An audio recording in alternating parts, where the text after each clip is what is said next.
Hello everyone, welcome to সোমস classroom. আমি তোমাদের Jeet sir. আজকে আমরা যে টপিকটা নিয়ে আলোচনা করব সেটা হচ্ছে মাধ্যমিক 2025 সালের ছাত্রছাত্রীদের জন্য কিন্তু খুব গুরুত্বপূর্ণ। তোমাদের বাংলা বইয়ের যে কবিতা অংশ রয়েছে সেখানে একটা খুব ইম্পর্টেন্ট কবিতা রয়েছে, মাইকেল মধুসূদন দত্তের লেখা অভিষেক কবিতাটি। আজকে সেই অভিষেক কবিতা থেকেই তোমাদের লাস্ট মিনিট সাজেশন দেওয়ার চেষ্টা করব, যেখানে তোমাদের বলবো এই সাজেশনে তোমরা কোন কোন বড় প্রশ্নগুলো তৈরি করবে, কোন কোন মধ্যম মানের প্রশ্নগুলো তৈরি করবে, সম্পূর্ণ আলোচনা করব।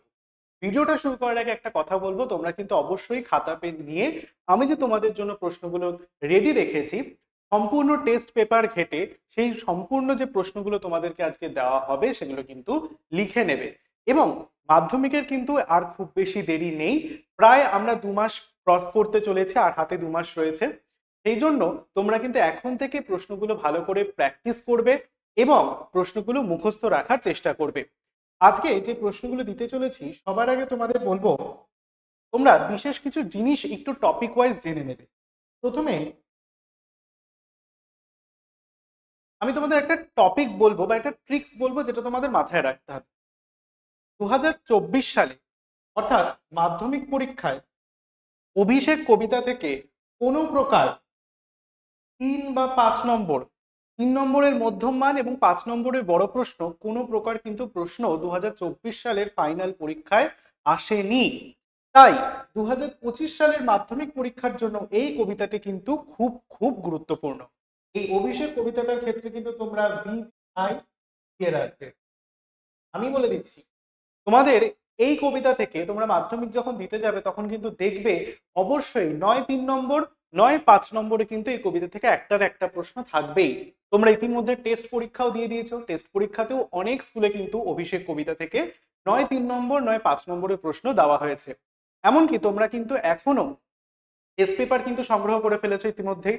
টেস্ট পেপারও সলভ করতে গিয়ে তোমরা দেখতে পাবে অভিষেক কবিতা থেকে নয় 3 নম্বর, নয় 5 নম্বরে বড় প্রশ্ন কিন্তু অবশ্যই দেওয়া হয়েছে। আমি তোমাদের জন্য সমস্ত টেস্ট পেপার ঘেটে যে প্রশ্নগুলো বারে বারে এসেছে একদম রীতিমতো স্ক্যান করে বলা যেতে পারে যে এই টেস্ট পেপার, এই টেস্ট পেপার, এই টেস্ট পেপার, এবং বিভিন্ন স্কুলের প্রশ্ন যেগুলো আমি পেয়েছি, আমার স্টুডেন্টরা যেগুলো প্রশ্নগুলো আমাকে পাঠিয়েছে তাদের কাছ থেকে আমি অভিষেক কবিতা থেকে যে যে প্রশ্নগুলো প্রায় সব স্কুলেই কমন এসেছে এরকম কতগুলো প্রশ্ন নিয়ে আজকে তোমাদের এই ক্লাসে আলোচনা করব।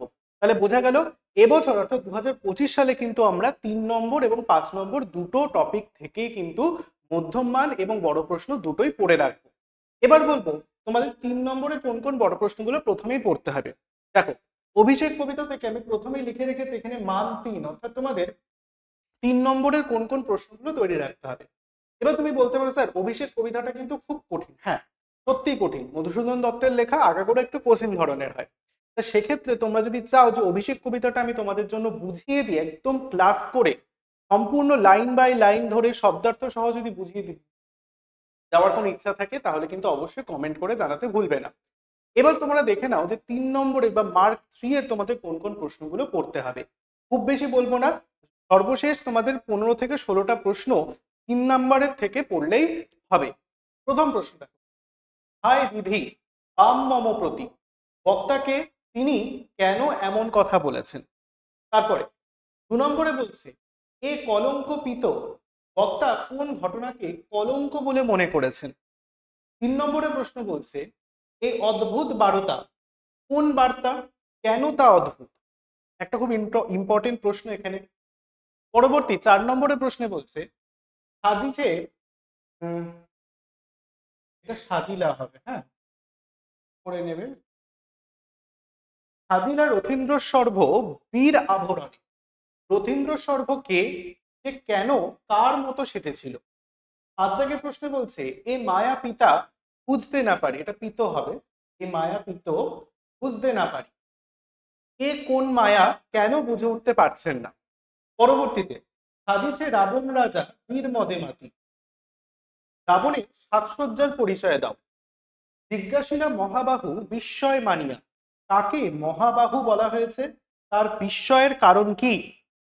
8 দাগের প্রশ্নে বলা হয়েছে ধিক মোড়ে, কে কেন নিজেকে ধিক্কার জানিয়েছেন লিখতে বলা হয়েছে। এবার আমি কিছু পরবর্তী প্রশ্নগুলো আসার আগে বলি, 3 নম্বরে যে প্রশ্নগুলো রয়েছে সেগুলো কিন্তু আমি টেস্ট পেপার বাছাই করে তৈরি করেছি। তোমাদের দেখবে যে কোনো সহায়িকা বইতে কিন্তু অনেকগুলো প্রশ্ন রয়েছে, তার মধ্যে থেকে আমি যে প্রশ্নগুলো দিচ্ছি সেগুলোই কিন্তু তোমাদের মাধ্যমিকের জন্য সব থেকে বেশি গুরুত্বপূর্ণ। পরবর্তীতে 9 দাগের প্রশ্ন দেখো, কহ দাসে লঙ্কার কুশল, বক্তার এমন জিজ্ঞাসার কারণ কি? 10 দাগে এই সেটের প্রশ্নের মধ্যে বলছে, কে কবে শুনেছে পুত্র ভাসে শিলা জলে, কে কবে শুনেছে লোক মরি পুনঃ বাঁচে, বক্তাকে এমন উপমা প্রয়োগের কারণ ব্যাখ্যা করো। যারা ভিডিওটা দেখছে এবং চাইছো প্রশ্নগুলো লিখে নিতে, তারা কিন্তু চাইলে অবশ্যই ভিডিওটার একটা এই পার্টটা স্ক্রিনশট নিয়ে রাখতে পারো। আমরা চলে যাব পরের অংশে।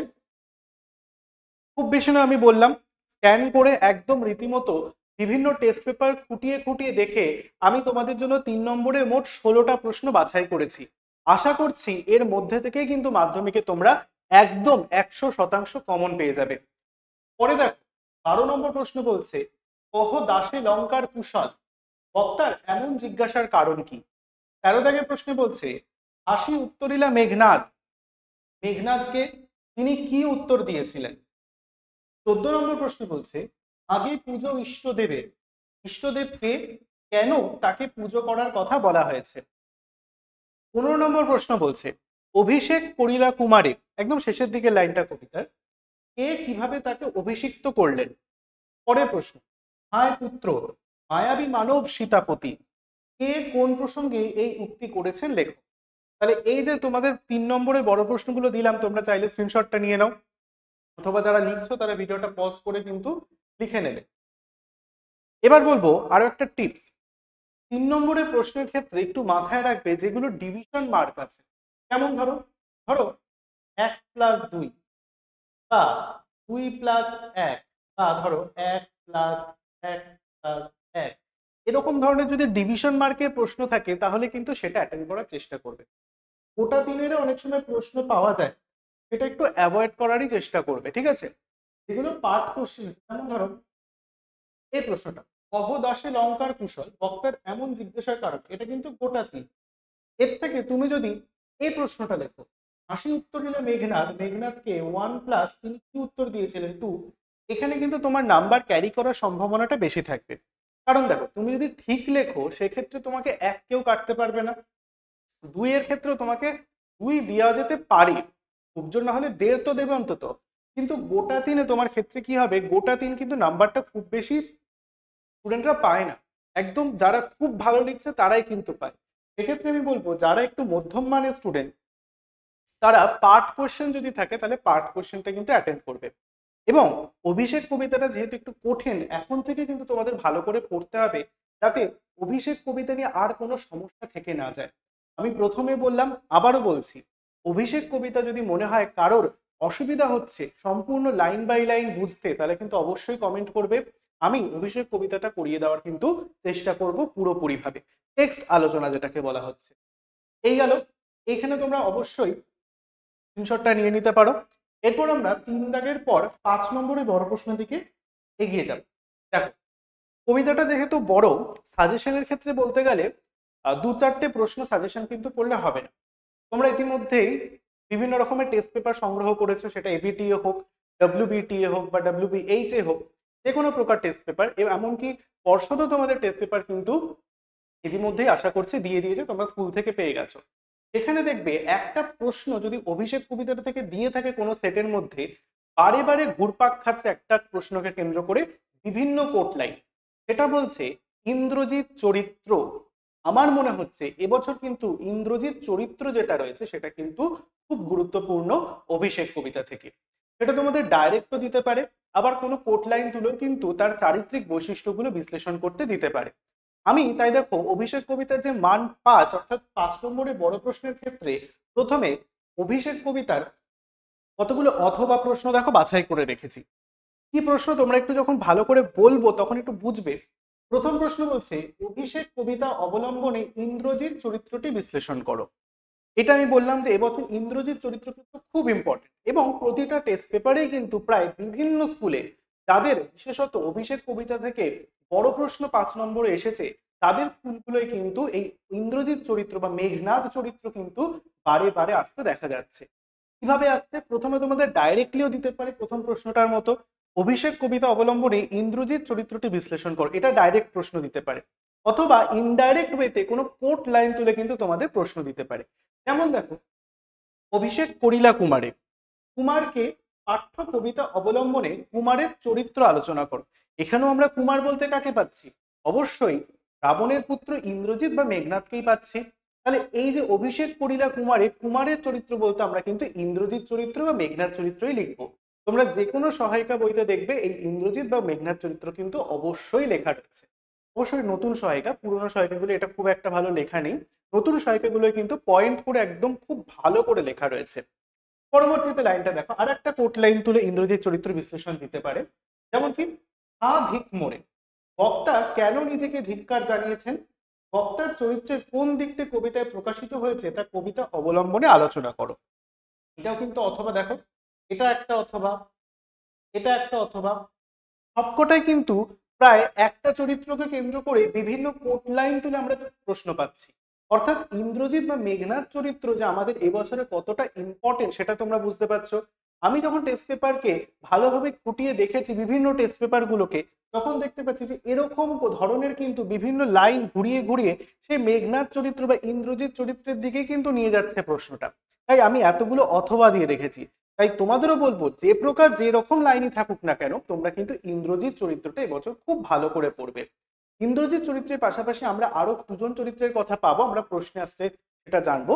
কিন্তু প্রথমে দেখো, এই তিনটে প্রশ্ন তো জানা গেল, এবার আরো একটা ভাবে ঘুরিয়ে আসতে পারে ইন্দ্রজিৎ চরিত্র, সেটাও দেখে নাও। এটার মতো করে এটা অভিষেক করিলা কুমারের, তো এটা সেম দেখা যাচ্ছে। আচ্ছা, এরপর একই সাজে আমারে দশাননাত্তজ, আমি ইন্দ্রজিৎ, বক্তা কোন প্রসঙ্গে কথাটি বলেছেন? উদ্ধৃত উক্তিটির মধ্যে দিয়ে বক্তার কোন চারিত্রিক গুণের পরিচয় পাওয়া যায়? সেক্ষেত্রেও আমরা দেখছি এখানে কিন্তু একই সাজে আমারে দশাননাত্তজ, আমি ইন্দ্রজিৎ, এখানে তো ইন্দ্রজিৎ সম্পর্কে বলেই দিচ্ছে। এবং শেষের প্রশ্নটা বলছে উদ্ধৃত উক্তিটির মধ্যে দিয়ে বক্তার কোন চারিত্রিক গুণগুলি প্রকাশিত হয়েছে লেখো। অর্থাৎ ইন্দ্রজিৎ চরিত্রগুলো কিন্তু, চরিত্রের বৈশিষ্ট্যগুলো এই প্রশ্নে লিখতে হবে। বোঝা গেল? এরপরেও আর একটা থেকে যাচ্ছে, সেটা একটু ভালো করে দেখে নেবে, যারা স্ক্রিনশট নেওয়ার নিয়ে নেবে একটু। পরবর্তী আর একটা কোট লাইন দিয়ে আসছে, এ কলঙ্কপিত, বক্তা কোন ঘটনাকে কলঙ্ক বলেছেন? এখান থেকে তার চরিত্রের কোন বৈশিষ্ট্য প্রকাশিত হয়েছে? এটাও কিন্তু ইন্দ্রজিৎ চরিত্রের মধ্যে পড়েছে।